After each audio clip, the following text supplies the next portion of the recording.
You recommend, Louise, that people don't have sex till they're engaged. I do not recommend that. Children need a primary attachment figure. Having a child is becoming an unpaid Uber driver for someone who doesn't want to go to karate and hates you anyway. There are people, I know them, who say, no, I want to be a stay-at-home mother. You can do it, but you have to be agentic. Welcome back to Rattlesnake TV, guys. In this video, we are going to be watching the same Insufferable Feminist that we watched on Trigonometry a few weeks ago. We committed a genocide. Why were we able to do that? This time, debating Feminist with a few other ladies. This is on Diary of a CEO with Stephen Bartlett. I always find him a very good host and a very good interviewer. And initially, when I saw three women debating feminism, I thought, ugh, no thank you. However, Erica and Louise in this one did actually make some very good points. And towards the end, you will see where the feminist rhetoric always leads to anti-natalist nihilism. It just always seems to happen. So with that, let's get into the first bit. If you look at campus dating cultures and sexual cultures, which are interesting because in a way, university campuses are almost a closed environment. You've got all these young, horny people hanging out, not very much to do, and like interacting with one another. And on campuses which have more men than women, so the women are the scarcer resource, basically, assuming everyone's heterosexual, right? They tend to have more conservative sexual cultures, so more monogamy, less hooking up, people wait longer to have sex, etc. On campuses where there are fewer men and more women, which increasingly is true of all universities, actually, 60 because to 40, exactly, you have the opposite. You have more hookup culture because basically the men are the scarce resource and they can set the terms, and men prefer more hookup culture. There are obviously exceptions, you know, this is all true, but at the population level, I think that's really good evidence that actually women en masse don't like hookup culture and are actually engaging with it because they sort of have to. Just a quick reminder, guys, don't forget to smash that like button. Help us out with the algos. Also leave a comment. If you've got something to say, subscribe to the channel if you haven't already. Let's get back to it. What you're talking about there is very young women who have just left home. It's their first exploration into sex. Now, if you ask a 32-year-old woman in London who knows her body, who knows her preferences, who knows what kind of man turns her on, who can talk about these things and communicate, and you ask her, do you regret that hookup? She'll be like, no, I worked really hard this week. I was literally looking forward to it, and it was wonderful. If you ask that same woman, do you regret any of the hookups you had when you were a fresher? She'll be like, oh my God, I didn't know myself. I didn't know how to ask what I wanted. The boys were terrible at it because they didn't know themselves. I don't think universities are a great place to get this information because that is when you are literally just exploring and going, is this anything? And we're all too embarrassed to say what we want or to say how that we like, oh. So you've got to put into that mix. Boys are told, you got to get laid. You got to get laid. Otherwise, you're not cool. Young women are told, you don't want too high a body count. Actually, the idea of body count for women and having some sort of accountability in that regard has only really come into the foreground recently. Because I know it's a big topic now, but before it started being put in online spaces and criticized and put in the spotlight like that, nobody was really having this discussion in the open. And she's acting like the scenario that she put forward there was a good thing. I mean, the 32-year-old woman in her one-bedroom apartment in London who has worked really hard all week only to be looking forward to getting screwed by some random dude on a Saturday night is an absolutely nightmarish scenario to put forward for women, but unfortunately it's all too common these days. Any young woman with a modicum of sense should be trying to avoid that at all costs. You recommend, Louise, because I heard you talking on this podcast before, that people don't have sex till they're engaged. But if you're engaged, the next step is marriage. So presumably you're going to marry that person, i.e. you're going to sleep with, the first person you sleep with, if you take that advice, is your partner. So you're going to have one sexual partner for life. I do not recommend that, ideally, because I came from a religion where that was the only option. And because I didn't meet anybody, I atrophied. I had no intimacy. I felt so lonely. Now, you're saying sometimes people have a hookup and they feel lonely afterwards. Totally, of course. That's happened to everyone who's ever had casual sex in any quantity where you feel a bit like, oh, that didn't fill me up. It's like, you know, when they say you go and have a Chinese meal and you feel hungry half an hour later and you were wanting more. A Chinese meal? A succulent Chinese meal. A Chinese meal just doesn't fill you up and you want more, is that what you would equate a random one-night stand with? Get your hand off my penis! This has to be the worst advice for young women. Make sure you have lots of sex before you get married. I mean, why is that even necessary? Sure, you can date people, but why is the actual penetrative act of sex something that you have to recommend for young women? And if your logic is right here, then why is it that people who are married to the first person that they have sex with report such higher rates of satisfaction? Now, I understand good and well that life is not that simple and this is not the way that things pan out often. However, we should at least have some sort of societal ideal and not be encouraging this. We went from the patriarchy of men dominating women to now we have the patriarchy of women dominating men. I mean, what we need to do is not go back, but come to the middle. We need to, it just makes common sense. How are we dominating men, though?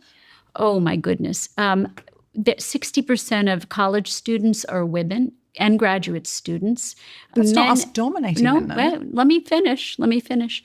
Young men are afraid of women and the power they have over them to accuse. No, it's true. In universities, it's a real thing.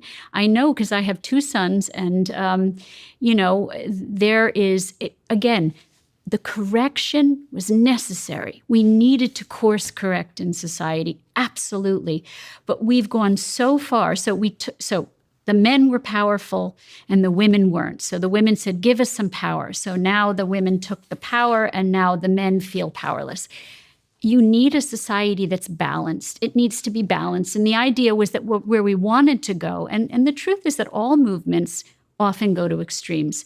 The women's movement, those women had to go to extremes because to change society, you have to do that, right? So should some women not go to university? Is that what you're saying? No, but actually I think there needs to be a balance in society of men and women. Just a typical passive-aggressive feminist here doing the smirk side-eye thing. And the idea that they're talking about here is hypergamy, the idea that Erica is referencing, the idea that women tend to date across and up the socioeconomic hierarchy. This is something that the red pill, actually, ironically, the manosphere, often highlights. And this is a huge problem in modern dating. As women start to earn more and start to have more financial means and more social status in that regard, then the pool of men who they are looking towards becomes smaller and smaller. 80% of women want 20% of men these days. And then the higher echelon men, who actually are higher earners and more socioeconomically successful, don't want the boss babes. So it's completely inverted at the moment. But anyways, the next bit they go on to the topic of motherhood. And Erica, the short-haired lady here, calls herself a maternal feminist. Now, I take issue with that title. I don't think that those two things exactly go together. And I honestly think it's just cope. Like behind closed doors, these women who are mothers would be so sick of these feminists who just constantly denigrate motherhood. And they'd hate it more than they give off in these interviews. But anyway, Erica makes some decent points here. This is facts and data and logic and a real world point of view against totally and purely feminist ideology that always happens to stray into the antinatalist Malthusian worldview. It seems that women are still choosing men that earn much more money, and that expectation of therefore being the provider is so inherent in reproductive success as a man. There's a reason for that, though. So what we haven't talked about, can we talk about children now? Sure, we can talk about whatever you like. Yeah. If you want to raise children and be the primary attachment figure for your children, and it's usually the mother, sometimes it's the father now, but it's still usually the mother, children need a primary attachment figure as present as possible in the first 3 years if they are going to be mentally healthy in the future. All of the research shows that. If you're going to be as physically present as possible, unless you've saved a lot of money as a woman, you need to depend on your partner, on your team member. My husband and I were a team. Before we had children, we both earned a lot and worked really hard and spent our money equally. But then we decided, it was a strategy. We were going to have children, and I was going to work as little as possible so I could be there for them. And he did the bulk of the earning. And now the joke is, I'm out in the world and I'm going to be taking over and he's going to be sitting by the pool, and I'd be fine with that. But that's what teamwork is. But the idea that I could lean on my husband financially in those years and not have to earn money and be able to be present for my children, there is a very good reason why that is critical for children. And we don't talk about children. We're sitting here, this is the first time we talked about children. We're talking about adults. And individuals. And no, children are dependent on us. If you don't have to have children to be happy, but if you are going to bring children into this world, you have a responsibility to those children.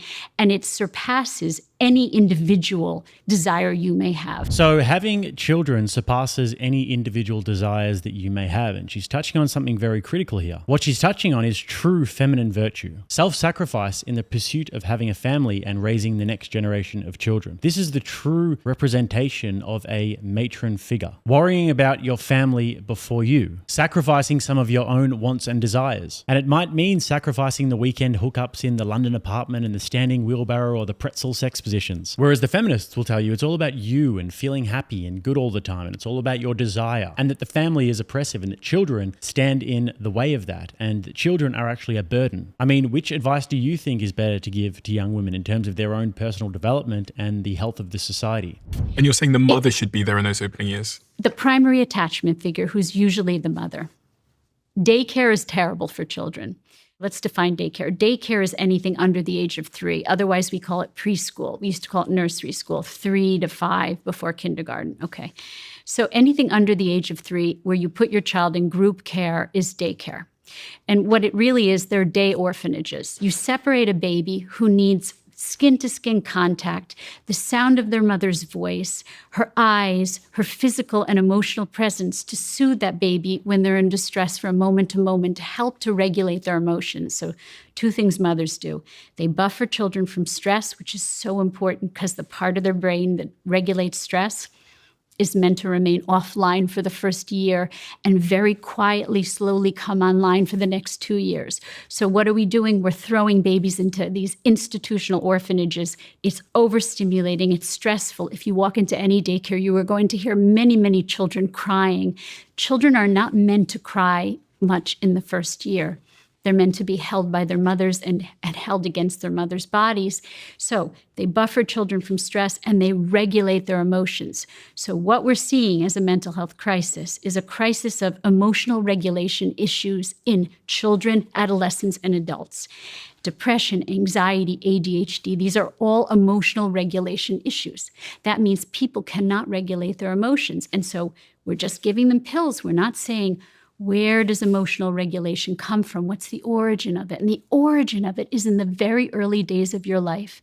If you had a mother who soothed you when you were in distress from moment to moment, it regulates your emotions.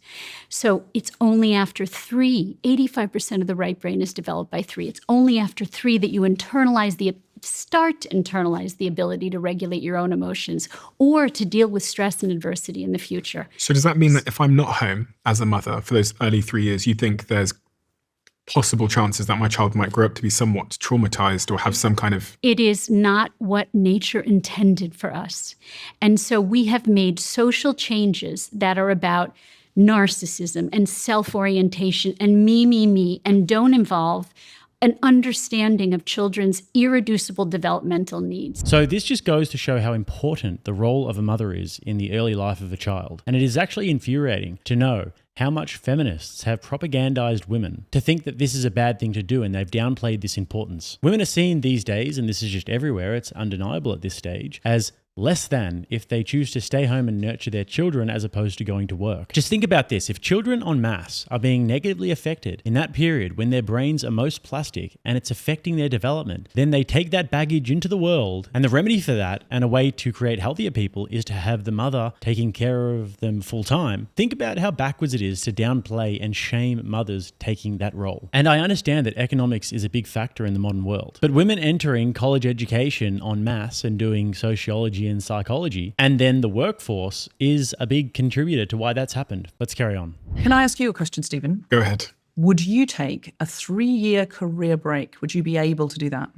Would I be able to take a 3-year? Emotionally, mentally? So I would be, it's possible, but would that be my choice? No. It's obviously possible because I have the means to. So I'm a different person. I'm a slightly more privileged person to ask. But would I want to take 3 years off my career, stop doing this to solely raise children? I would not want to. You would struggle. And the thing is, men aren't expected to. So we have different nurturing hormones. We have a biology that's really different. I think we just need to take into account that no one is judging Stephen for saying that. But if I said just couldn't do it, people would be like, And that societal expectation and that societal guilt needs to be acknowledged. But men and women are different. They are different. Stephen could say other things which would have people's jaws on the floor. Like, I don't want to financially support my wife and child. I think people would be quite shocked by that. I mean, we just have different expectations from mothers and fathers. I just don't want to go back to men are from Mars and women are from Venus. No, I want to give some evidence of that. So there is hormonal research to show that men and women respond to nurturing differently. We have different hormones, different amounts of hormones. It comes from different parts of our brain. Women produce when they give birth, when they breastfeed, when they nurture their young, they produce a ton of oxytocin if they're healthy. Oxytocin helps you to attach to your baby, and it also is inversely connected to cortisol. So it lowers the baby's stress, it lowers your stress, and it raises the well-being of the baby and the well-being in you. And so what we know is that oxytocin is passed back and forth between babies and mothers, right brain to right brain connection.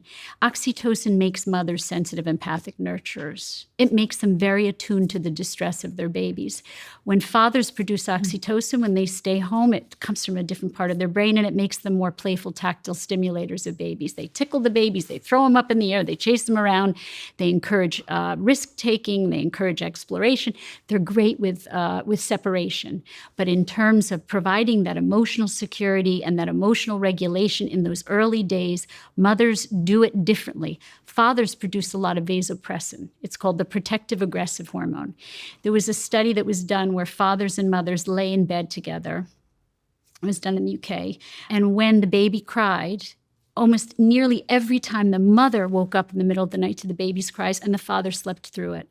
But when there was, when there was a rustling of leaves outside the window, the fathers woke up and the mother slept through it because of the predatorial threat. We are wired. We are mammals. We are not better than mammals. We are mammals. And mammals have been doing this for millennium. And evolutionarily, there's a reason why we have different responses, different nurturing behaviors that are correlated with our hormones. We are not the same. We are equal in so many ways, but we are not the same in terms of our nurturing behaviors. That doesn't mean a father can't learn. It doesn't mean a father who wants to be the stay-at-home dad can't learn to be a sensitive, empathic nurturer. But if we can't acknowledge that we're different, then we can't teach what we need to teach. You said we need education. We need all kinds of education, but you can't educate a father that he's different than a mother if you're not admitting that he's different than a mother. So another example here of a well thought out point, especially when we compare it to the feminist points. And Louise countered the feminist perfectly there by saying that there are many, many things in society that men get shamed for. And actually, there is a massive imbalance here. There are many more things that men get shamed for as compared to women. And there's no doubt about that. We saw that play out recently when there were various debates online saying, what are the duties of men? To be protectors, to be providers, and all these sorts of things. And if you're not that, then you're not a real man. And what are the duties of women? Crickets. And also, it's just completely hypocritical because it's the feminists who actually shame women for not wanting to work. Anyways, let's carry on with the anti-child rhetoric. There are people, I know them, who look at the property price problem and say, no, I want to be a stay-at-home mother. I'm going to move house. I'm going to take up some cottage industry job at home. You can do it, but you have to be agentic. But also, can you live on an Etsy shop and have a slightly smaller house? That's not what I know. People are really struggling, guys. We need these governments to step up I agree. And allow this. And we need corporations to say, you can have a 3-year break and come back if this is the ideal thing. What I would also say is I think it's extremely important for whichever parent decides to be the primary carer to have windows outside where they get fed emotionally, intellectually, creatively. If what floats their boat is early childhood development and that's enough for them, that's great. That's autonomy. That's awesome. But that is not most people's experience. A lot of my friends tell me that effectively having a child is becoming an unpaid Uber driver for someone who doesn't want to go to karate and hates you anyway. And it's hard work. I'm sure that joke goes down really well in the anti-natalist feminist circles. I mean, God forbid something so rewarding can be difficult. I mean, her friends sound like a super uplifting crowd, the kind of people that I want to hang out with. And now Erica actually cooks in this bit. That is a narrative that I'm going to push back on, which is part of the problem, which is that it's the narrative of misery, which has been promoted. And It's not miserable to have children. It's joyful. It's the most incredible love you'll ever experience in your life, but it's also really hard. And I think we have a bunch of pussies, actually. Right? We are producing women and men who are pussies. And I'll tell you what I mean by that. They cannot deal with discomfort. They cannot deal with frustration. They cannot deal with sacrifice or hardship or responsibility. They want it to be easy. Who said raising children was easy? You don't get the good stuff unless you put in the work. And it's the same if you're out in the world. Of course, it's easier to go to a job than it is to stay home with a child, because a child demands more of you, but it also gives back more. And I'm going to say, this is not a binary equation here. So 66% may want to stay home, but they may want to stay home and have part-time work or do some work from home. It may not be as binary as you're making it out to be. It's not like you have to stay home for 3 years. And it's not an elitist idea. So can I just answer the guilt question? Because I didn't get to answer that because you said you're making a lot of women feel guilty. So guilt is actually quite a healthy emotion. In small supply, guilt is a very healthy. It means that your ego is functioning. So if we're not just preoccupied as women on our own needs and desires and self-orientation and narcissistic sort of wishes, then listen, then we have really to, trying. If we're not just concerned with ourselves, then when we leave our very, very, very young children, we should feel badly because those children need us. If we stop feeling badly for our children when we leave them, you break the bond. You can't turn off attachment. So a little bit of guilt means your ego is functioning. It's a good sign. Now, the response to that may not be that you can stay home with your children, even part-time, but at least it informs you. So whatever time you have with your children, you spend it wisely. Exactly right, and well said. A bunch of pussies that are terrified of hardship and self-sacrifice and totally narcissistically worried about their own happiness and their own pleasure all of the time, which is why that struck a chord with that feminist. Now let's watch the feminist completely fail to read the room and try and rally the sisterhood to kill more of their offspring, straight after they've been talking about the beauty and the importance of motherhood and caring for children. But why is it feminism not going too far and capitalism not accommodating and our government's not accommodating the new world that we live in that is obviously better for women? None of us could get a credit card a few decades ago. Conjugal rape was still legal in this country till I don't know, you would know better than me, like the 90s? Something the like that. noughties? Technically in case law. We wouldn't have been able to go and get a mortgage or a bank account on our own. We couldn't have anything. So instead of blaming feminism, which has got us around this table so frequently, I feel we should look at, okay, feminism got us here, and now what would we like next? Feminism has got us this far, so how can we encourage, instead of damning feminism, encourage feminism to make sure we admire and respect and pay properly the women in our workplaces, and also admire and respect and pay properly or make sure that women are in safety and security when they parent. Mm-hmm. How can we do both? I agree with that. I feel when you keep saying, well, feminism did this, at this time, this is we got to meet this moment, women. We have to meet this moment. And do you know what this moment is? This moment is a moment where Roe versus Wade has been overturned, where far-right Christian nationalists are rising up to take away our rights. There are people in America right now saying there should be one vote per household, and that should go to the man. I have seen Paula White, who is the faith czar at the White House, saying it's God's arrangement that women be in subjection to men. I have lived that. I will not go back.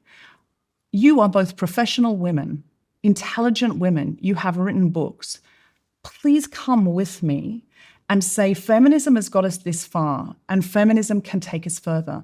If you keep saying feminism's to blame, the manosphere are watching and they take those clips, they go, see, women are saying feminism. So I think the idea is I believe in maternal feminism where all women are respected, whether they work at home or they work outside the home.